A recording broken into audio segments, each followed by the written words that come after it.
Aggiornamento di calciomercato Inter in vista di una settimana molto importante che porterà alla svolta per diverse situazioni sulle quali si sta lavorando ormai da settimane, a partire da Simone Inzaghi, il rinnovo del contratto dell'allenatore, con cui poi si andranno a definire tutte le prossime strategie per la finestra di mercato estiva. Tra le richieste dell'allenatore Inzaghi per alzare l'asticella, come stiamo dicendo tutti in questo periodo, c'è la necessità di prendere un portiere innanzitutto perché bisogna sostituire sicuramente Audero e ne abbiamo parlato in un altro contenuto che trovate sui nostri canali. C'è bisogno di un esterno nel caso in cui dovesse partire Denzel Dumfries, per il quale ci sarà un incontro ormai a brevissimo con la gente per definire questa situazione.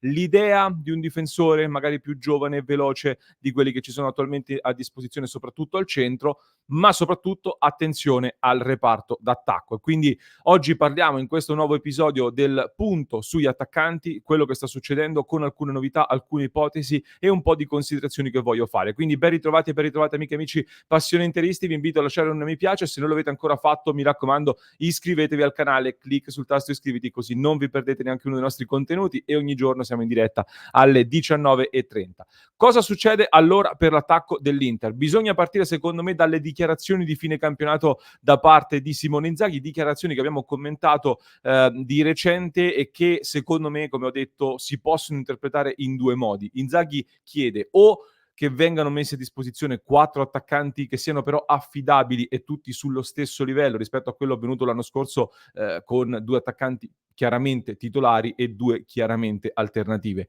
Oppure andando ad interpretare in maniera letterale quello che Inzaghi ha detto, ecco, il tecnico vorrebbe 5 attaccanti, un reparto quindi più profondo rispetto a quello che ha avuto a disposizione nelle ultime, stagioni. Da quello che emerge in questo momento, questa seconda ipotesi, quella dei 5 attaccanti, sembra essere la più confermata e, aggiungo io, opinione personale, se vuoi alzare l'asticella, soprattutto in Europa, e Inzaghi penso voglia farlo anche in Europa, se giochi a 2 attaccanti come fa questa Inter, ecco 5 punte servono per una stagione così lunga, per avere un ricambio, per avere anche più opzioni anche a gare in corso e in serate importanti.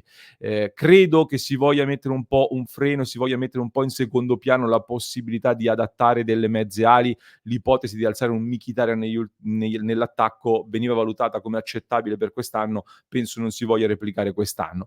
Anche perché Inzaghi spesso ha provato quest'anno, soprattutto a gare in corso, il 3-4-1-2, lo chiamiamo così, o comunque l'aggiunta di un giocatore alle spalle di 2 attaccanti. Ecco, a maggior ragione quindi 5 attaccanti sembrano essere l'obiettivo da parte dell'allenatore. Parlando di nomi, Gudmundsson sicuramente del Genoa, come diciamo da tempo qui su Passione Inter, rimane con ogni probabilità il primo nome su cui soprattutto Inzaghi andrebbe a puntare tra quelli prendibili, tra quelli disponibili. Classe 97, attaccante seconda punta di raccordo, in evoluzione, ne abbiamo parlato più volte e ne ha parlato anche lui stesso in una recente intervista, possibile anche nuova mezzala alla Mkhitaryan, con il compito di portare palla nella metà campo avversaria, di farlo con qualità, di innescare gli attaccanti. È un giocatore di buona qualità col pallone tra i piedi, bravo nel dribbling, anche rigorista, che non guasta mai. Ha tante cose che oggi, secondo me, mancano nel pacchetto degli attaccanti che l'Inter ha a disposizione. Ci sono però un paio di questioni aperte su Gudmundsson. La prima è relativa alla concorrenza, legata anche alla valutazione che fa il Genoa, quindi è un affare non semplicissimo perché si è parlato di possibili inserimenti da parte del Napoli, qualche voce anche sulla Juventus che c'è sempre di mezzo quando può dar fastidio all'Inter. L'Inter però per me si è portata più avanti, soprattutto col giocatore. È chiaro che adesso deve andare a concretizzare, questo è sicuramente un dettaglio non banale. Seconda questione, perché non concretizza in questo momento? Perché bisogna fare spazio. Quindi c'è un Correa innanzitutto che torna dal Marsiglia e andrà piazzato, c'è un Marco Arnautovic che è una questione aperta. C'è stato un incontro con degli intermediari, un intermediario in particolare che potrebbe aprire a qualche scenario con la Turchia, c'è un'ipotesi fiorentina da tenere sotto osservazione, c'è un Inzaghi che comunque da quello che dicono Arnautovic se lo terrebbe anche, potenzialmente nel suo reparto offensivo, però ecco, è una serie di questioni che ci porta a dire, come dico da tempo in realtà qui su Passione Inter, che la questione quarto attaccante per l'Inter potrebbe sbloccarsi un po' più avanti quest'estate, non nell'immediato, non di sicuro in questi primissimi giorni di giugno sostanzialmente. Anche perché Non so che ne pensate voi, scrivetemelo nei commenti. Con Lautaro e Thuram, Lautaro che andrà a rinnovare il proprio contratto a brevissimo, Thuram al momento non ho conferme su queste offerte da clausola rescissoria di cui si stava parlando. Potrebbe arrivare più avanti? Ci auguriamo di no, o comunque spero di no, perché non vorrei ribaltare l'attacco, soprattutto in questo momento, e credo che Thuram possa evolvere ulteriormente e fare ancora meglio l'anno prossimo, personalmente. Però ecco, con questi due, Taremi lo hai già preso, non c'è questa urgenza di andare a fare il colpo subito, cioè sarebbe meglio avere la squadra al completo già al primo giorno di ritiro, quindi prima li prendi e meglio è sicuramente. Però non c'è quell'urgenza che c'era come ad esempio l'anno scorso di andare a rinforzare l'attacco perché ti mancavano effettivamente degli elementi. Ecco, quindi attenzione se questa cosa potrà magari un po' slittare di qualche tempo. E su Gudmundsson, appunto, per chiudere, chi prima libera uno spazio, uno slot in rosa, probabilmente lo va a prendere. Questa è un po' la sensazione attorno all'islandese. Anche il presidente del Genoa nelle scorse ore praticamente ha annunciato una sua partenza, ha detto qualcosa tipo, "Gli abbiamo augurato di andare a realizzare il suo sogno", una frase del genere, quindi, sembra una partenza molto, molto probabile. L'Inter, come detto, però si è portata più avanti e deve andare a concretizzare. Non dovesse concretizzare, non dovesse arrivare Gudmundsson, secondo me si andranno a valutare delle occasioni che si presenteranno nel corso del mercato, quindi magari anche ipotesi che ad oggi non sono uscite.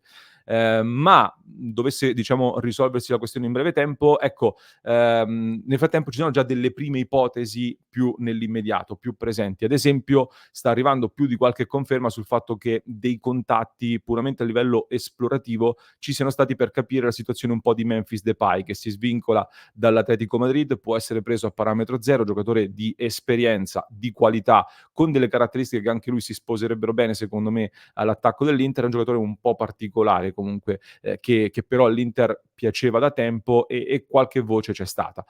Occasioni simili a Depay ci sarebbero poi altri nomi. C'è ad esempio un Anthony Martial che però c'è da capire ancora che tipo di richieste ha a livello contrattuale.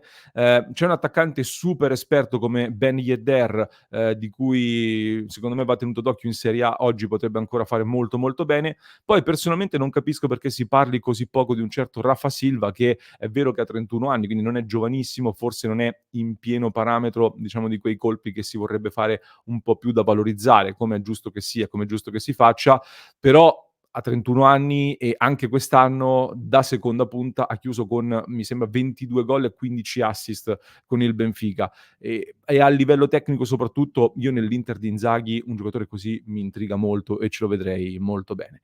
Oppure un po' una provocazione anche, se non rinnova col Milan, visto che la trattativa non decolla in questo momento, sembra una trattativa ancora tutta da valutare, c'è Luka Jovic, che è più giovane, classe 97, Ausilio lo aveva trattato ai tempi dell'Eintracht Francoforte, quindi immagino lo apprezzi e lo conosca. Magari, che ne so, se non rinnova col Milan puoi andare a replicare un colpo alla Çalhanoğlu che in passato, nel recente passato, ci ha dato una grande soddisfazione. Questo per quanto riguarda, diciamo, la quarta punta a livello, di gerarchico. Poi, per la quinta punta, invece, per andare incontro alle richieste di Inzaghi, gli spazi, secondo me, anche a livello di ipotesi, sono molto ridotti, non solo a livello economico, perché, ad oggi io dubito che si vada a prendere un altro giocatore da tenere poi fuori dalla lista Champions, o comunque dubito che si tenga un attaccante fuori dalla lista Champions o un altro giocatore di movimento fuori dalla lista, e quindi che può giocare soltanto in Serie A. Quindi serve per forza di cose un giocatore che venga dal vivaio dell'Inter come formazione. Si è parlato tanto di Pinamonti, ma Pinamonti per me ha mercato in Serie A, dove può andare in alcune squadre in cui può fare anche il titolare comodamente, quindi non so quanto possa essere un'ipotesi da quarto o addirittura quinto attaccante all'Inter.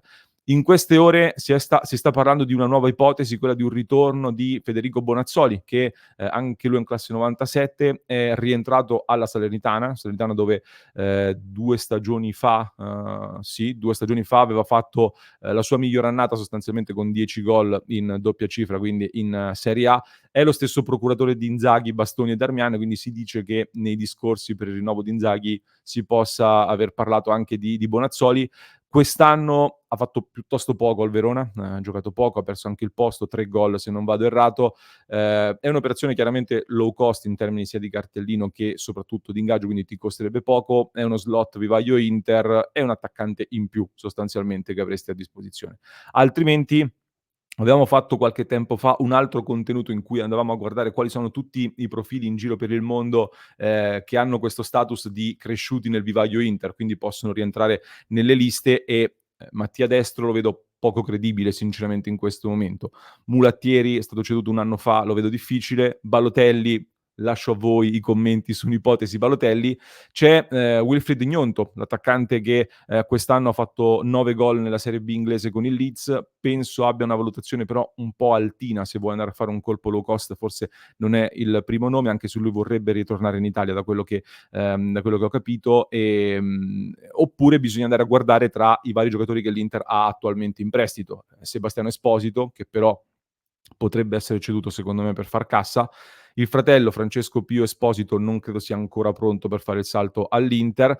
C'è il nome che è quello più caldo in assoluto di Valentin Carboni. E Valentin Carboni, ne abbiamo parlato tanto, a sentir parlare Ausilio, direttore sportivo dell'Inter, verrà portato in ritiro con Inzaghi e si valuterà poi che cosa fare del suo futuro. Io ad oggi, continuo a faticare a trovare una collocazione tattica per Carboni dentro questa Inter di Inzaghi, a meno che, diciamo, non si passi definitivamente all'inserimento di un giocatore alle spalle di 2 attaccanti. Ma mi sembra un po' forzato oggi prevedere un cambio modulo per valorizzare Carboni all'Inter, visto che l'Inter sta funzionando così bene e Carboni è un giocatore su cui bisognerà sicuramente lavorare. Quindi a me al momento l'intenzione più concreta sembra quella di andare a finanziare il mercato in entrata, le varie ipotesi di mercato che si stanno portando avanti, tramite il sacrificio proprio di Carboni, ma ad una cifra elevata, si parla di oltre 30 milioni di euro, e probabilmente anche di Dumfries. Dumfries che tra l'altro è stato contattato dall'Aston Villa, sono stati confermati i contatti con l'Aston Villa che potrebbe cedere un altro esterno, Cash appunto, che piace al Milan. Ecco, sarebbe un po' un incastro particolare, perché se il Milan dovesse comprare Cash dall'Aston Villa andrebbe a sbloccare poi eventualmente l'Aston Villa su Dumfries e si creerebbe questo triangolo molto molto curioso. Comunque questa è la situazione per ora sul reparto d'attacco dell'Inter. In questa settimana sicuramente ne sapremo di più. Voglio sapere un po' che cosa ne pensate voi, le vostre considerazioni, le vostre opinioni quindi su tutti questi movimenti, che cosa ne pensate. Fatemelo sapere nei commenti anche se ci sono dei nomi che magari sono sfuggiti, delle occasioni che secondo voi andrebbero colte. Scrivetelo nei commenti perché poi lo leggo nella diretta delle 19:30 e ne parliamo insieme. Vi lascio ricordandovi di fare un salto su passioninter.club, la nostra grande community con interisti da tutto il mondo. Stiamo dedicando questi giorni anche un po' al tema scouting, stiamo pescando dei giocatori molto interessanti di cui stiamo discutendo nella nostra community su www.passioninter.club, e in descrizione per chi ci ascolta in podcast trovate un altro approfondimento da non perdere, molto particolare, e per chi ci segue da YouTube invece vi basta cliccare qui.